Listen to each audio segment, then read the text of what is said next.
जी, model view controller जो है वो हमने एक चीज़ हमारी स्किप हो रही थी उसमें से, जो आर्किटेक्चर्स हमने पढ़े थे उनमें से MVC मॉडल व्यू कंट्रोलर की एब्रीविएशन है, is a framework and architectural pattern that separates an application into 3 main logical components, model, view and controller.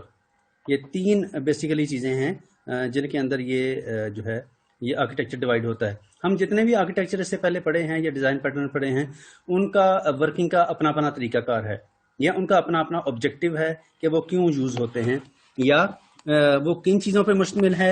ये हमने देखा कि जैसे बहुत सारे आर्किटेक्चर से उनकी अपनी वर्किंग का मेथड था, कैसे वो आपस में जो है वो इंटीग्रेट होते हैं, कोऑपरेट करते हैं या जो एंड यूज़र को फैसिलिटेट करते हैं।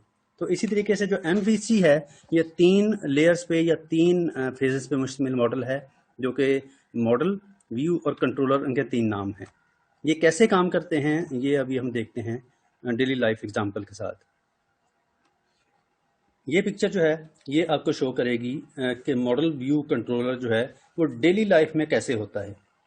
व्यू का मतलब कोई चीज़ एंड यूज़र जो है, जैसे फॉर एग्जांपल ये होटल या रेस्टोरेंट की एग्जांपल है, इसमें जो एंड यूज़र यानी कि जो क्लाइंट है वो आमतौर पर चीज़ों को पहले व्यू करता है, ठीक है, जिसके साथ वो इंटरेक्ट करता है। सबसे पहले इंटरेक्शन उसकी होती है मेन्यू के साथ, मेन्यू को व्यू करता है। व्यू करने के बाद अपना ऑर्डर वेटर को जो है कन्वे करेगा। वेटर जो है आगे किचन तक जाएगा या जो भी शेफ अवेलेबल है वहां तक ऑर्डर पहुंचाएगा। अब दोबारा जब मॉडल जो है यानी कि जो शेफ है वो प्रिपेयर कर लेगा ऑर्डर को, तो वो दोबारा वेटर के साथ कोऑर्डिनेट करेगा और वेटर फिर आगे व्यू के साथ कोऑर्डिनेट करेगा। अब क्या हो रहा है, 3 फेजेस हैं या 3 तरह से कम्युनिकेशन हो रही है।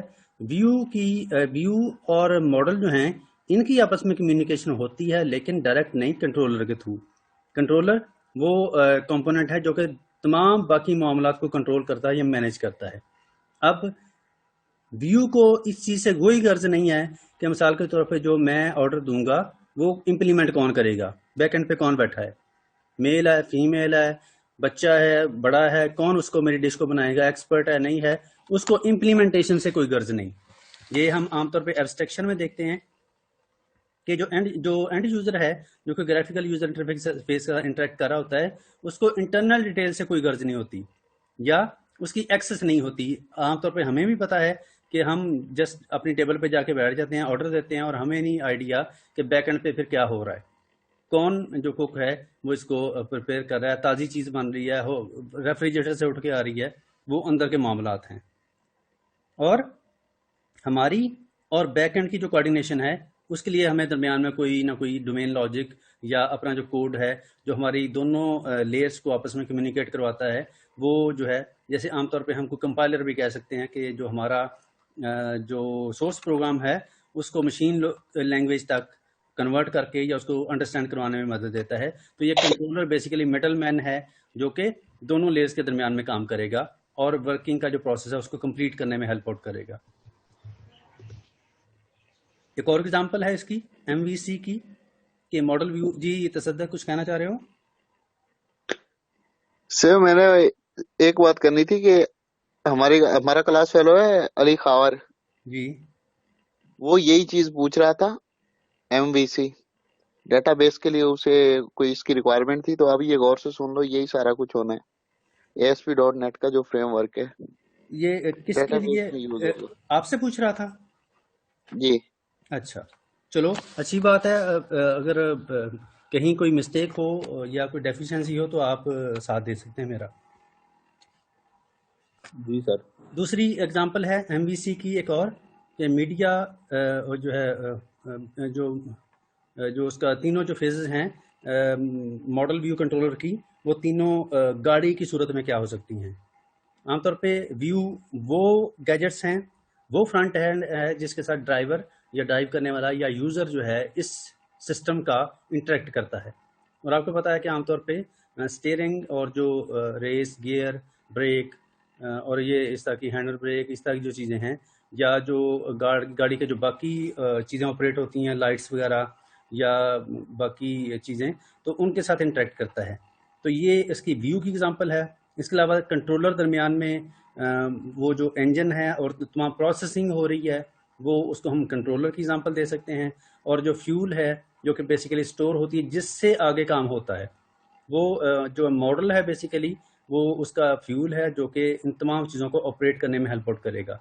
तो बेसिकली जो इंटरनल वर्किंग है वो हमें उससे कोई गर्ज नहीं, यूज़र को इस चीज़ से आमतौर पे गर्ज नहीं होती कि जनाब इंटरनल जो उसके अंदर क्या हो रहा है, इंजन के अंदर ऑयल कैसे जो है वो जो ऑयल टैंक है वहाँ से सक होता है, होने के बाद वो प्रोसेस होता है, फ्यूल जलता है या क्या उसका अंदर प्रोसेस है, तो उसके बाद वो जो उसका जो इंजन है वो कैसे मूव करता है, ये सारी कहानी जो है ये ड्राइवर को आमतौर पे इससे कोई गर्ज नहीं होती। उसका मतलब तो ये है कि मैं जो इनपुट दे रहा हूँ, मैंने फॉर एग्जांपल फर्स्ट गियर में गाड़ी को डाला है तो उसके बाद गाड़ी की स्पीड से चलनी चाहिए, वो चलती है, ठीक है। लेकिन आमतौर पे जो ड्राइवर है क्योंकि वो इस डिवाइस को रोज यूज करता है तो उसको ग्रेजुअली फिर आइडिया हो जाता है कि इंटरनली प्रोसेस कैसे चलता है।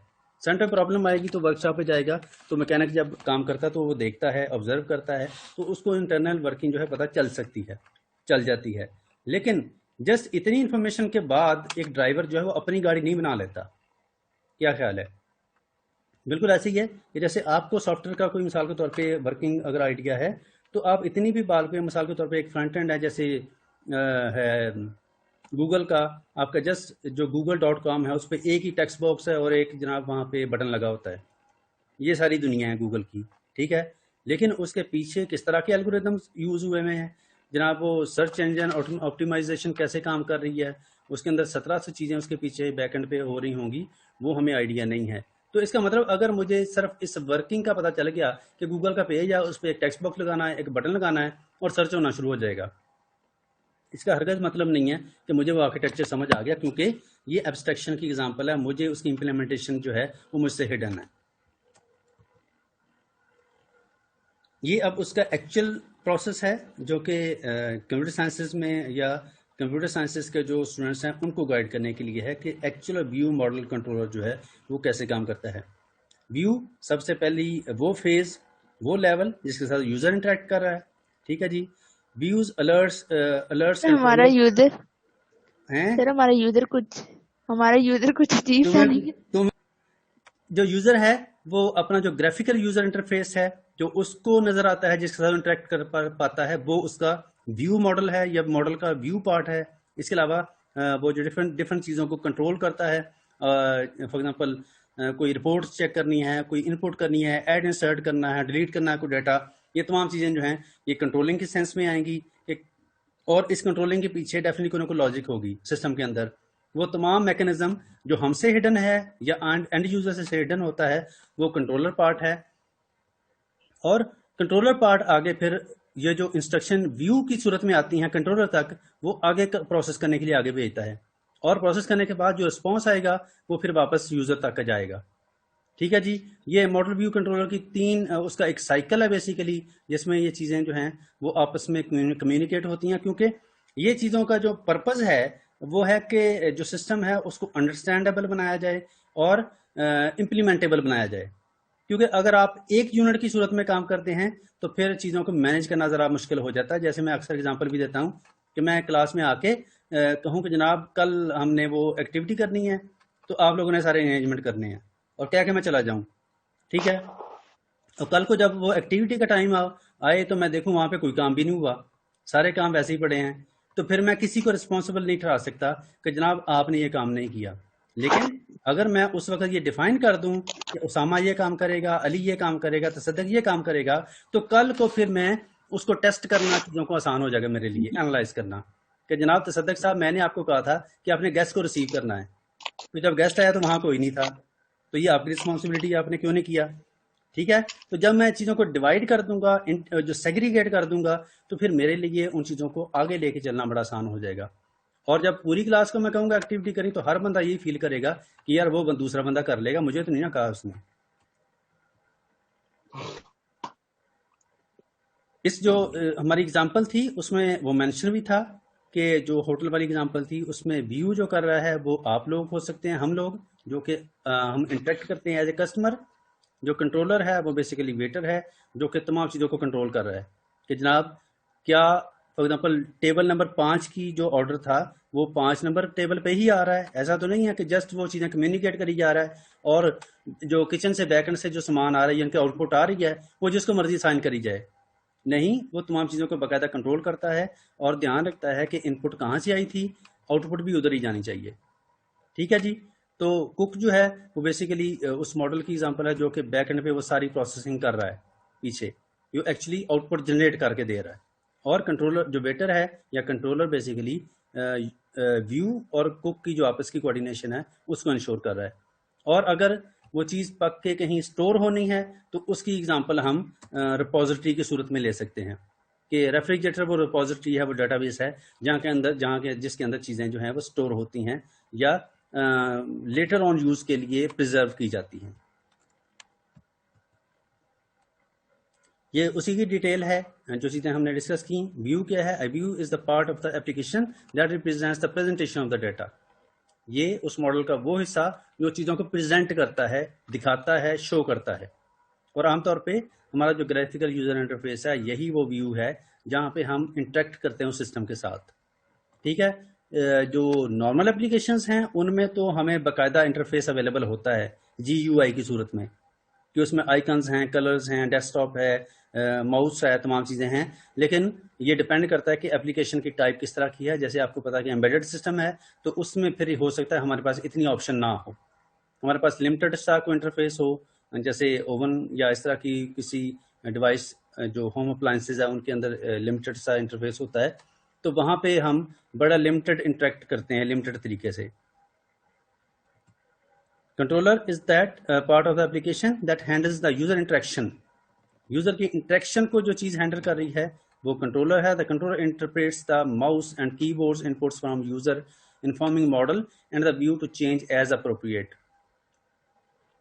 जो मॉडल है, जो कंट्रोलर है, वो व्यू से इनपुट लेके जिस भी फॉर्मेट में आए वो आगे प्रोसेस करके आगे भेजता है मॉडल तक कि जनाब ये इनपुट है, ये डिमांड है, ये रिक्वेस्ट है और इसके अकॉर्डिंग आप आउटपुट दें।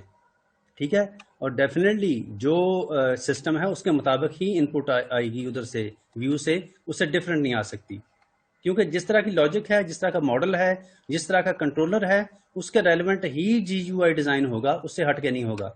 ये ऐसे ही है कि आपने डेटाबेस जो है ये पीछे डिज़ाइन की हुई है, वो मिसाल के तौर पे है लाइब्रेरी मैनेजमेंट सिस्टम के हिसाब से। ठीक है। और फ्रंट एंड आगे आप लगा दें हॉस्पिटल मैनेजमेंट सिस्टम का, ऐसा कभी भी नहीं हो सकता। जो चीज़ें आपने स्टोर की हैं, जो मॉडल परफॉर्म कर रहा है उसके हिसाब से ही आप एक्सेस देते हैं यूज़र को कि जनाब ये ऑपरेशंस आप परफॉर्म कर सकते हैं, और जो नहीं पॉसिबल वो डेफिनेटली आप उसकी एक्सेस नहीं देंगे उसको। मॉडल उसका बैकएंड है, लास्ट पार्ट, जो कि तमाम चीज़ों को बेसिकली इंप्लीमेंट करता है या परफॉर्म करता है। The model component stores data and it's related logic. It represents data that is being transferred between controller component और जो आपकी बिजनेस लॉजिक है उनके दरमियान में जितनी भी प्रोसेसिंग है वो तमाम की तमाम मॉडल जो है वो उसके थ्रू होके आती हैं। क्योंकि दरमियान में अगर कोड आपने लिख दिया, फॉर एग्जांपल यूजर इंटरफेस है, पीछे उसका स्क्रिप्ट मौजूद है, लेकिन स्क्रिप्ट ने डाटा जिस पे परफॉर्म करना है वो कहीं नहीं पड़ा हुआ, तो फिर उस लॉजिक का फायदा कोई नहीं, वो सारी बेकार है। कि आपने डाटाबेस के अंदर कुछ है ही नहीं है या डाटाबेस ही बैकएंड पे नहीं है और आप जनाब रिजल्ट कार्ड जनरेट कर रहे हैं स्टूडेंट का, तो स्टूडेंट का रिजल्ट कार्ड जनरेट करने के लिए उसके तमाम सब्जेक्ट का डाटा भी तो पड़ा होना चाहिए कहीं। तो मॉडल अगर मौजूद होगा तो कंट्रोलर काम करेगा और कंट्रोलर वही रिक्वेस्ट लेके आएगा जो कि मॉडल कह रहा है या मॉडल सपोर्ट कर रहा है। कभी भी मॉडल वो काम नहीं करेगा कि जनाब बैकएंड पे सब्जेक्ट डाटा है ही नहीं है, डाटाबेस ही मौजूद नहीं है और फ्रंट एंड की रिक्वेस्ट जो है वो रिजल्ट कार्ड जनरेशन की आ रही है कि कुछ स्टूडेंट ये कह रहे हैं कि जी मेरा CGPA बताओ कितना है। तो CGPA डेफिनेटली पहले तमाम सब्जेक्ट का डाटा मौजूद होगा तो फिर CGPA कैलकुलेट होगा। डिफरेंट एप्लीकेशन हैं जी, डिफरेंट फ्रेमवर्क्स हैं जो कि इस MVC फ्रेमवर्क या इस आर्किटेक्चर पे बेस करते हैं, जिनमें Ruby on rails, Django framework है और इस तरह की बहुत सारी और भी हैं, लेकिन इनमें से जो मशहूर हैं वो यही हैं, एक दो ही हैं। बाकी जो हैं वो कम इस्तेमाल में आती हैं या हमें कोई इतना उनसे सरोकार नहीं। लारावेल भी है, लारावेल रूबी ऑन रेल्स कदरे सुनने में आता है या जेंगो जो फ्रेमवर्क है, ये हैं जो कि वेब के हवाले से डिफरेंट फ्रेमवर्क्स आजकल मार्केट में इम्प्लीमेंटेड हैं। चेरी पाई कभी कभार मैंने सुनने में आया है मेरे में, लेकिन हार्डली।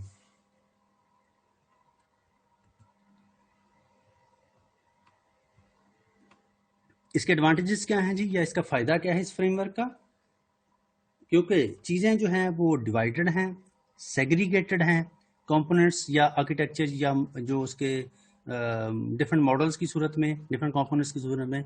तो आपको पता है कि इसका सबसे बड़ा फ़ायदा अंडरस्टैंडेबिलिटी है, अंडरस्टैंड करना चीज़ों को, और उसकी इम्प्लीमेंटेबिलिटी, कि अगर आपने चीज़ों को डिवाइड किया हुआ है, सेग्रीगेट किया है, तो उसकी इम्प्लीमेंटेशन बड़ी आसान हो जाएगी। MVC model component can be tested separately from the user. इसका मतलब यह है कि क्योंकि तमाम चीज़ें बाकायदा अरेंज हैं, सेपरेट हैं, अलग-अलग उसके जो कंपोनेंट हैं वो अवेलेबल हैं, तो चीज़ों को टेस्ट करना बड़ा आसान हो जाएगा। मिसाल के तौर पे फ्रंट एंड जो है वो व्यू जो मॉडल है उसको आप सेपरेट देख सकते हैं, कि सिर्फ ग्राफिकल यूज़र इंटरफेस मिसाल के तौर पे जिसमें आप करते हैं इनपुट वैलिडेशन और इस तरह की चीज़ें चेक करते हैं, वो आप व्यू के अंदर कर सकेंगे कि जो इनपुट है वो प्रॉपर तरीके से आ रही है, गलत इनपुट तो नहीं आ रही, या डिफरेंट तरह के जो हैकिंग के मैकेनिज्म इनपुट फॉर्म के थ्रू होते हैं, क्या वो काम तो नहीं कर रहे, या ऐसी कोई चीज़ इसमें डेफिशिएंसी तो नहीं है हमारे GUI के अंदर कि हैकर जो है बड़ी आसानी से उसका इस्तेमाल कर सके। क्या आपको आइडिया है कि जो फ्रंट एंड है उसकी मदद से कौन सा हैकिंग का जो तरीकाकार है वो इम्प्लीमेंट किया जा सकता है? कोई आइडिया किसी को?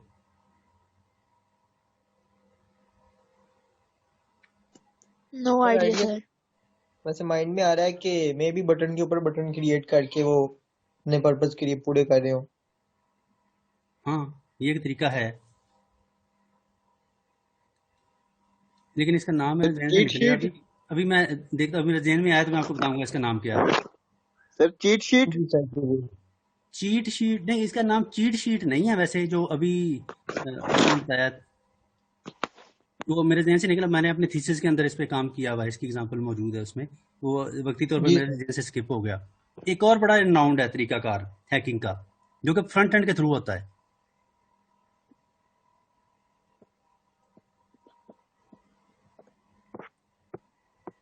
SQL इंजेक्शन सुना है कभी?